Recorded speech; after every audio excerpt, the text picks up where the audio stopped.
Hey guys, Quest for Vape, Daryl Shergan here. I'm going to be talking about temperature control. I got temperature control on the brain today. Why? Because this very nice company, SMY,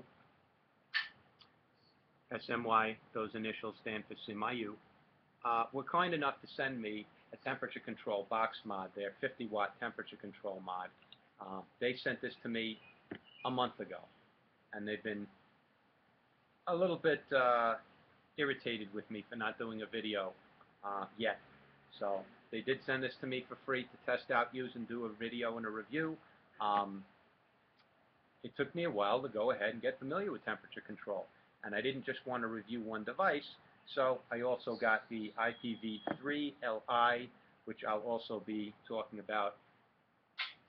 Understand one thing, these two are not in the same category, they're not in the same class, they don't do the same thing, they're wildly different. And that's important to understand. I'm not comparing one to the other as far as competitors in class. Alright, here's why. This is the SMY 50-watt temperature control. Its retail cost is somewhere in the neighborhood of $60. It's a 50-watt box mod for $60. And it has temperature control. So you can do wattage mode, you can do temperature control mode, and it's affordable. When I first started vaping, the only temperature control devices were like the Hana and the Vapor Shark, and they were hundreds of dollars, and I didn't even bother paying attention to it. I went the other direction. My first regulated box mod was the IPV3, 150 watt, and I never upgraded it. And I still use this to this day. I love it. It's one of my everyday, all-day vaping devices. But I purchased, Pioneer For You did not send me this. I purchased the IPV3 version 2, which is the Li 165 watt with temperature control option. So I'm going to talk about these two. First one I'll discuss. And for me, listen, temperature control is something that I am not an expert in. It seems to be on everybody's mind. It seems to be in the marketplace. Everybody's coming out with temperature control boxes now, and so all of the sub-tanks are coming out with their own nickel coils, and we're going to talk about this because it's there, it's available, it's becoming very affordable, and I want to talk about the pros and cons of vaping on them. If you're used to sub-ohm vaping, cloud chasing,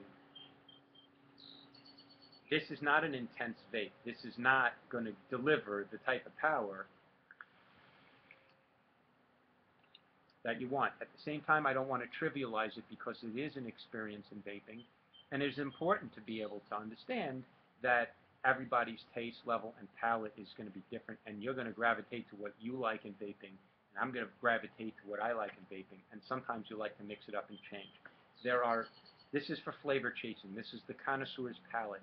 There are flavors and juices that you will never notice because of high wattage, high power devices. You're just not even going to notice that they're there because the heat just brings everything else out in the juices. So certain juice companies like 5 Pawns that I've never really appreciated and enjoyed fully because they have such subtleties. I don't vape at that delicate type of build, at that delicate type of vape. From what I understand, if you use Jenny tanks, if you use these very delicate builds, these single coil builds, you'll be able to pull out flavor qualities and juices. I don't have the patience for that. Forgive me. I'm a crude bastard when it comes to vaping. I enjoy that, but I'm the minority. Okay, the majority of people, especially as now these devices are starting to be available under $100, $60, you can now play around with it. It's very important to now understand these are out there. I want to talk about some dangers. Do not go using nickel Ni200 wire builds or coils on regular wattage devices, even if they could fire down to 0.1. You're not supposed to heat that metal up to the temperatures that you would heat Canthal or other performance wires.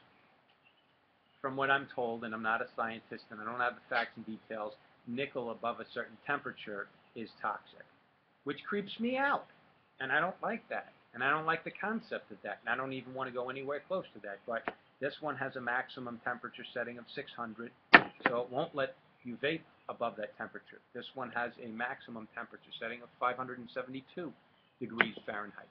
So the temperature control keeps you from vaping above a certain temperature that would become toxic.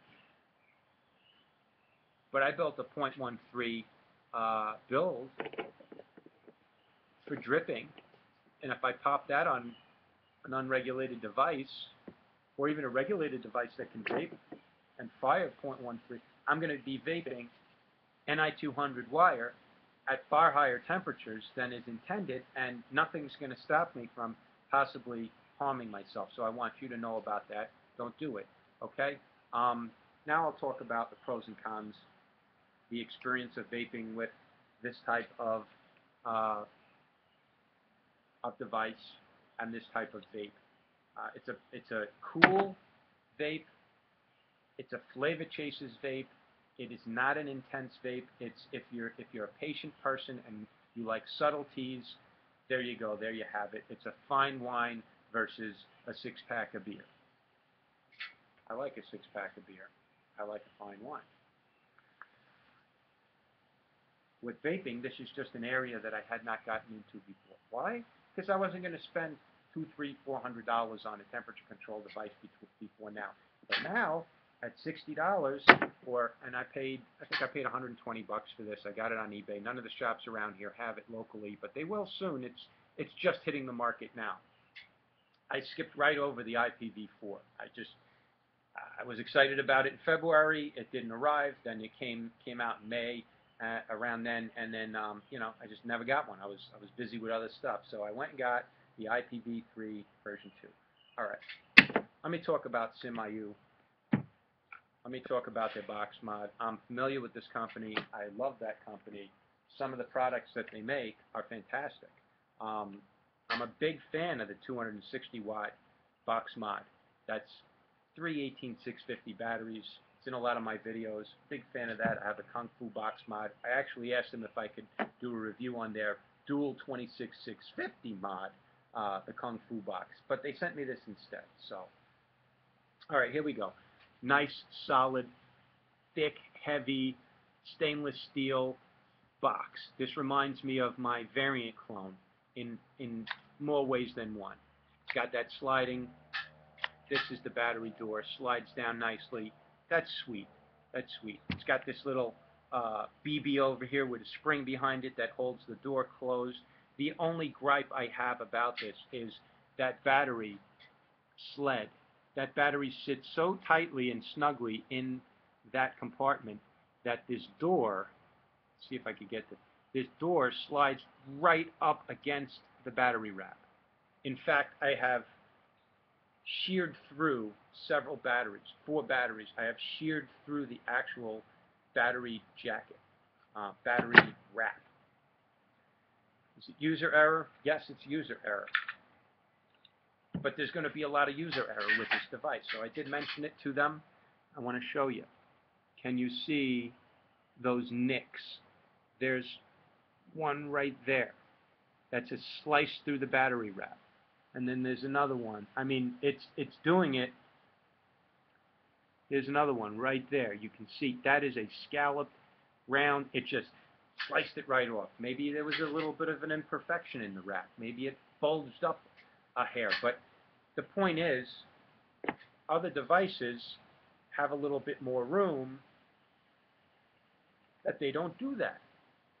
So if you're coming from, oh, okay, that's nice. This is how it works. And there's room in there, and you can get that ribbon. You know, that's how this one works. It's not a problem. Okay, now I come along to this device. You guys designed your precision is spot on. It's perfect. It's too perfect. So I'm criticizing you for being too perfect.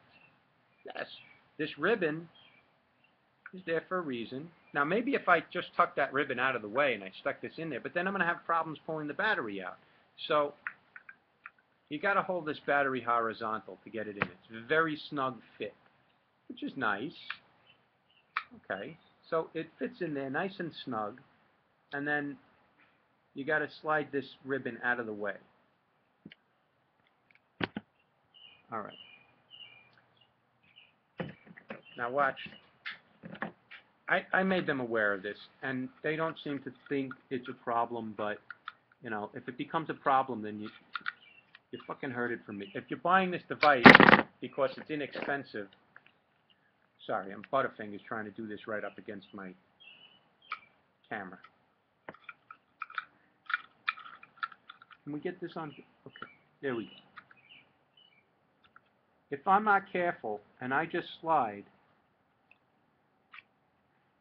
that's the problem. You've got to be very, very careful. Do it an inch at a time.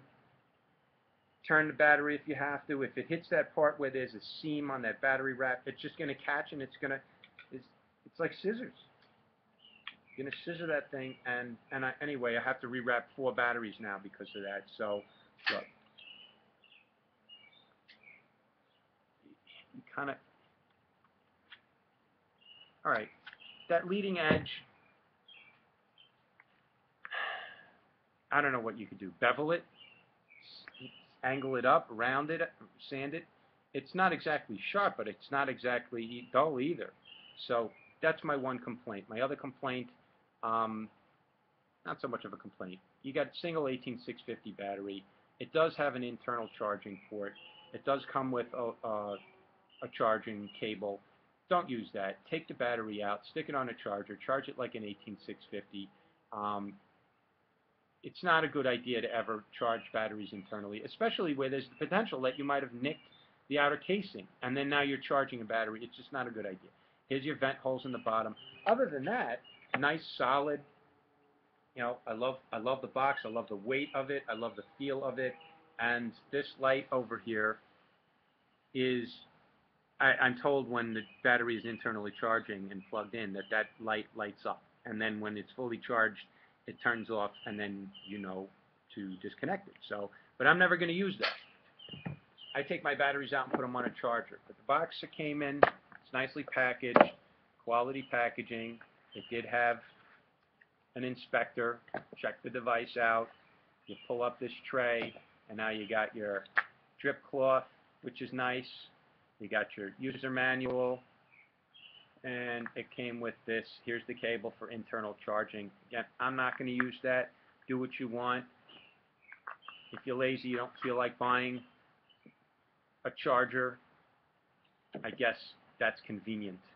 But I have chargers anyway, so if it's all the same, I take my batteries out, charge them separately. Okay, so that's the packaging. That's how it comes. This box will fire down to, let me tell you some specs on it. 0.1. It will switch automatically. If you put a regular Addy on here that's not nickel billed, it will read that and it will switch it over automatically to wattage mode.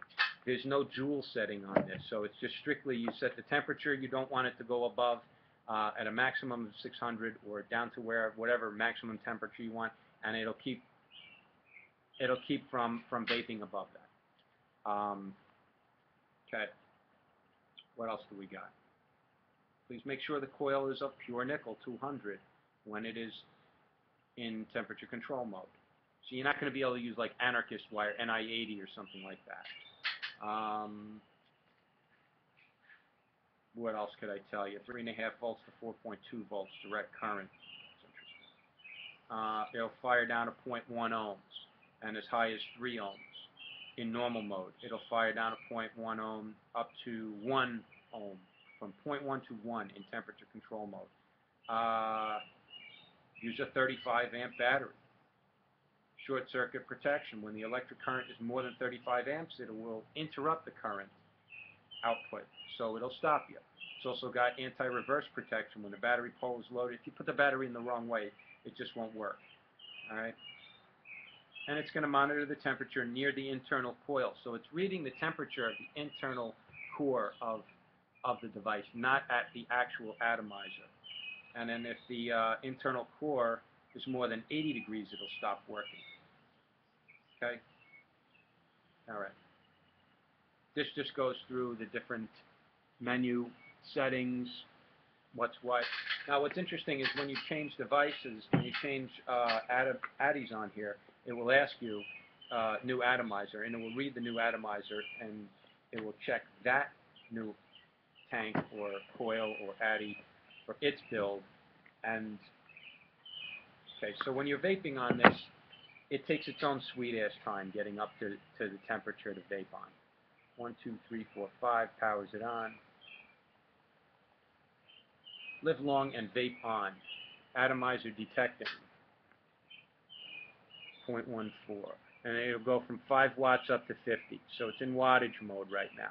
I have a nickel build on here. Do not vape nickel builds on regular wattage mode without temperature control, because nickel over a certain temperature is not healthy to breathe. I don't know what that temperature is, but suffice it to say, don't vape nickel wire above on regular wattage. So you hit these two buttons, the menu and the up arrow, and now it's in temperature mode. And now it's showing I have it set for a maximum of 450 degrees. All right.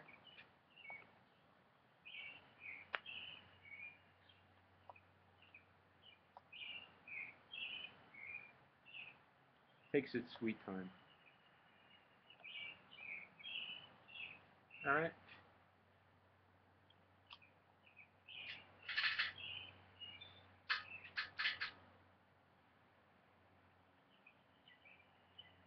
I happen to be vaping Cereal Trip from Bad Drip, and I'm getting more of the cereal and grainy flavor of the juice, and I'm getting a variety, like a wider range of fruit, not just lemon.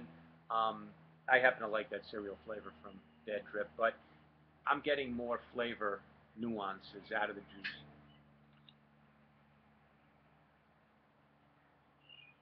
It's a cool vape. It's not hot, it's not intense, it's not cloud chasing, but it is flavorful. All right, so that's that. And you could put a regular, like if you didn't have nickel coil and you had a tank and you just wanted to vape normal, you vape whatever tank you got that vapes up to 50 watts. So you got wattage mode, which is nice. All right, I'm still on temperature mode. Now watch this. See how it says that? It asked me if, you missed.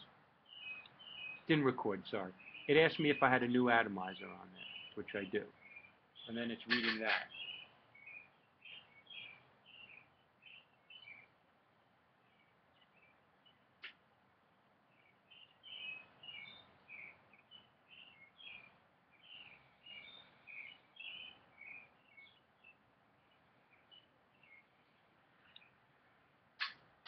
See if I can record this.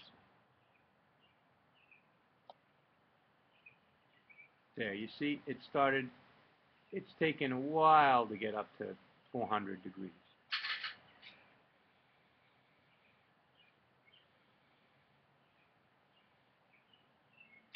It internally regulates how much power it puts into the build, so there's no joule setting on this. It's just going to, I find it to be quite a weak vape. All right, but for 60, 70 bucks, one can't really expect tremendous performance.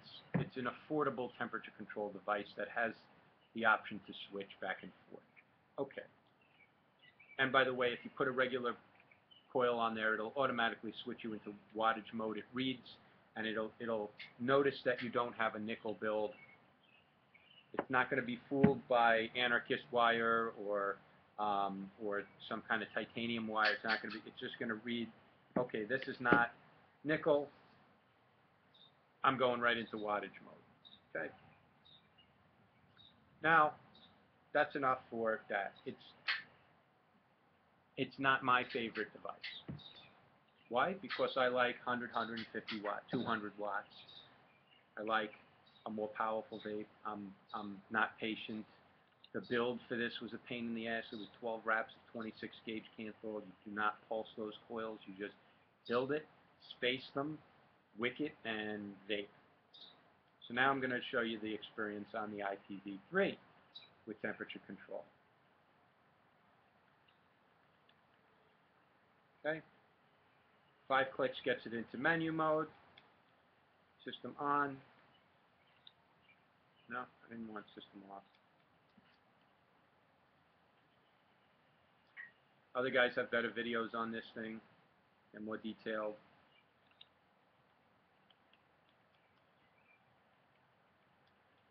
Let's get into the menu options. Power mode, Joule. Okay, we're still going 20 minutes. I know it's a long video. Power mode, Joule. Yes. Units, Fahrenheit, yes. Temperature, I set it at 499. Exit on. Okay, so now I'm at, and this regulates from 10 to 50 joules. Okay, joules is like pumping watts into a build. So unlike the SMY, which automatically internally decided how much power it was going to put into the build, this you set it just like wattage. So 40 joules, 40 out of 50 joules potential. It's putting more power in. It's got 2 batteries, so it can put more power in.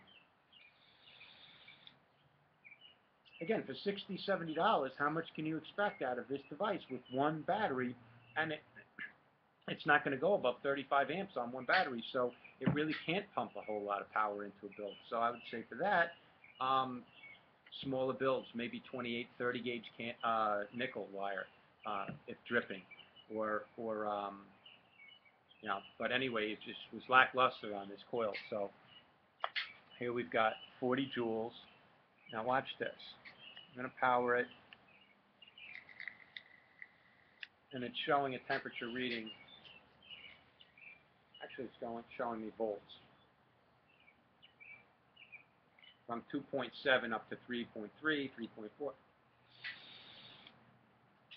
So as the coil warms up, it puts more volts in, and it's not telling me the actual temperature, but it's just 40 joules, 499 degree maximum temperature.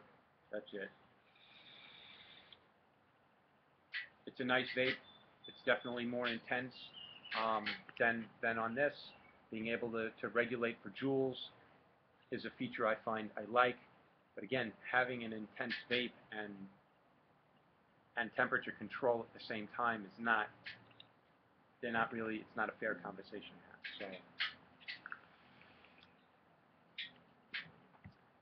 by the way, I showed you a little bit before, the IPV4, sorry, the IPV3 temperature control. The innovation here is the battery door, which is no longer by screws as the original IPV3. It's got this sliding, these slots, the door slides along like that very nicely, and it's got a little spring-loaded BB right here to hold the door on. No magnets, just pressure like that, and it stays on there. I have had no issues. It doesn't slide off. It's locked in there. Here's another feature. Okay, it's not powering now, but because if I don't know if it's 30 seconds, a minute, if enough time goes by, but that sensor does work. See, it's powering normally, and now it will power from that. Now it doesn't power, it's not photosensitive, it's heat sensitive, which is a change because the IPV, when they came out with their 100 watt, it had a sensor, and then people would, like juice would get on there and it would auto fire, so they disabled it. They completely disabled it. So that function has never worked for me on this. It's not a matter of an upgrade, it's just not connected. They disabled that, and then now they have brought that feature back.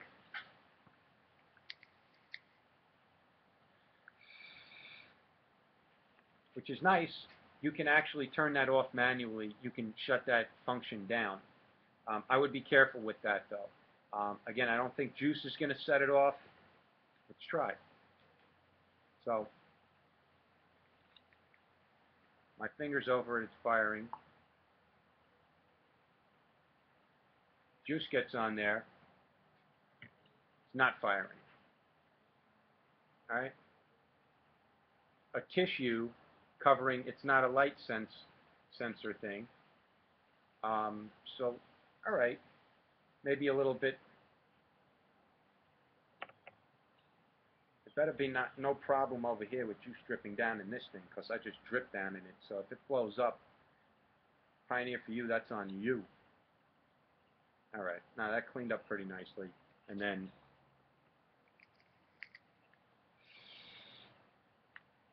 but again, if like time goes by and you haven't baked on it, and then you come along later and stick your finger over that, it's not going to fire up. So you have to have recently powered it with the power button and then use that sensor. Some people mentioned that peeling the sticky protective coating off of this screen pulled the screen off. I was very careful. It didn't do that to me, but I could see where that possibly could, because it feels a little bit janky and loose. So when that pops off, not if, but when that pops off, I'll probably just crazy glue it back on. But that's what I've heard.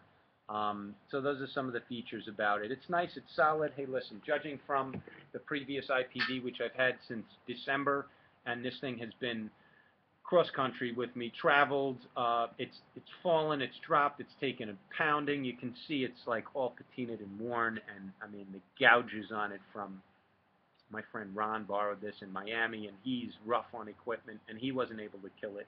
This thing is really put up with a lot of abuse, and it still functions phenomenally, and I love it. And it is my go-to favorite. I have a lot of box mods. I have a lot of regulated box mods. But the IPV it was the first regulated box mod I ever had, and it's still my darling. However, I now have its newer version, and I'm enjoying this. And I love the fact that I now have another high-powered Pioneer for You product with the feature of temperature control. So look, let's talk about temperature control conceptually, all right? We got the pros and cons of each of these. We don't like the battery on this. However, for the rugged durability and awesomeness of this stainless steel box, I think it's a good value for $60. Just be aware of that battery, and don't slice your batteries. And when and if you do, here's what you do.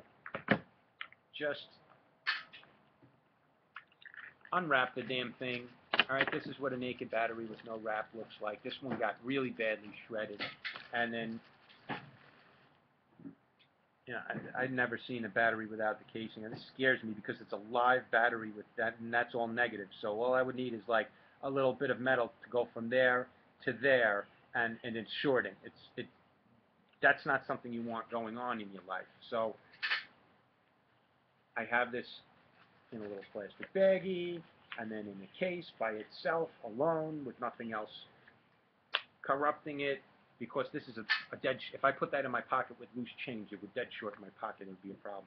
I'm going to the store a little bit later today. VapePro in Selden has wraps, they have a hair dryer. I'm going to go sit down, bullshit with them, and re-wrap some batteries that I have. Now, thank you, SMY, for destroying some of my batteries, or giving me a device that is so precise that I user-errored my way into needing to rewrap 4 batteries. Why am I talking about it? Because I don't want to see somebody get hurt because they're not paying attention, and hopefully they watched my video and they know, oh, I bought that because it's a cheap value, cheap price-wise, not cheap quality-wise, and its precision is such that I better be careful with my battery. And Daryl said it, Plus for Vape warned me, so now you should be fine. All right, we got that IPV, Pioneer for You. Very nice, very nicely done. And we got that out of the way. Let's talk about temperature control. It creeps me out knowing that I'm using anything that potentially is if used incorrectly, is harmful. So if you're going to go dripping, if you're going to go doing rebuildable, it's very easy to get caught up in using different devices and stick that on not a temperature control box and hit it, 60, 80 watts into this thing might, for a 5-second pull, might give you gases that you're not intended to be breathing. So just be careful with that, okay? To the point where I don't really even think I'm going to dabble too much with temperature control as a general thing. But there's people who swear by it. There's people that own 5 Vapor Sharks, and they build on all their the sub tanks that you can rebuild. They build with nickel, and they love it. And my friend Elvis, oh great, this guy's mowing his lawn right in the middle of like YouTube activity. Sorry guys. So let's wrap up just by saying there's things you need to be aware of. There's dangers with this. There's also subtleties and nuances of pleasure with this. So why do it? Because it's there to be done. And now we have the temperature control wars going on. In my personal opinion, I don't need it. I can live without it. It's not something that I'm really going to be chasing after, but it's there. And I will say this: I have tasted flavors and juices that I did not know were there before, because the subtlety of the art of vaping is strong with the temperature control. All right, that's my opinion on it.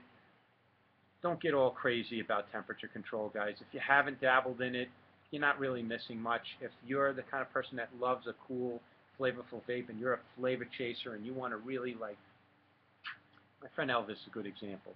He does these nickel builds on his Kanger Sub-Tank Mini with the rebuildable deck. He'll do that on like a K-Fun type.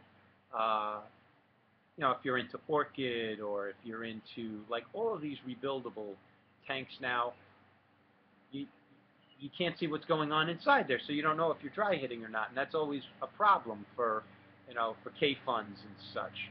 So then the temperature control will keep you from dry hitting on a rebuildable tank atomizer. So there you go. That's when I could see it being, I'm not into vaping like that anyway, but if you're into vaping like that, you like those K-Funs, you like those Orchids, you like those Goblins, you like those the Kanger with the rebuild deck, then there you go. Get some nickel wire and do some rebuilds with that, and get yourself a temperature control box. This is perfect for, like, if you're only putting low wattage, low power into a build anyway. It's perfect for that. And there's folks I know that vape like that. That's how they vape. That's how they roll. I'm not knocking them. I'm not saying that they should vape like I do. There you go. That's my opinion. Is this worth buying? Yeah, it's worth buying. $60 you do. Can't go wrong. Is this worth buying? Oh, hell yeah, absolutely. And then the IPV4 I can't really discuss because I don't own one and I haven't used it. I just know that if you drip too much down that center, it messes up that charging chip. But there is a way to take that out. I hear great things about the Snow Wolf, 200-watt box mod with temperature control for $150. I hear great things about them. So look, they're all out on the market. I'm not telling you anything you didn't know or see on your Facebook groups, but that's me weighing in on the subject. And SMY, thank you very much for sending this device out. There it is. Quest for Vape, guys, temperature control. Thanks for watching my channel.